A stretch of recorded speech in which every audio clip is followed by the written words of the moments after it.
तस्करी गर्न अगवै नक्सलबाडी थाना पुलिस र एसएसबीले भिन्नै ठाउँमा 13वटा गाईहरू पक्रिएको छ।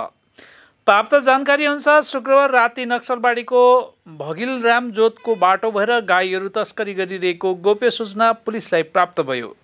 यसपछि पुलिस घटनास्थलमा पुग्दा तस्करहरू गाईहरू छोडेर सुइकुच्चा ठोके। उक्त घटनामा 13वटा गाई उद्धार गरेको छ। पछि ती उद्धार गरेका गाईहरूलाई नक्सलबाडीको खुरचाडमा पठाइदिएको छ।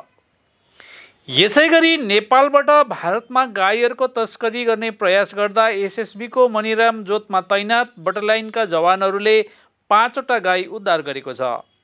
भारतीय सिमानामा प्रवेश गरिरहेको समय एसएसबीलाई देखेपछि तस्कर गाईहरू छोडेर चम्पट कसेको बताइएको छ।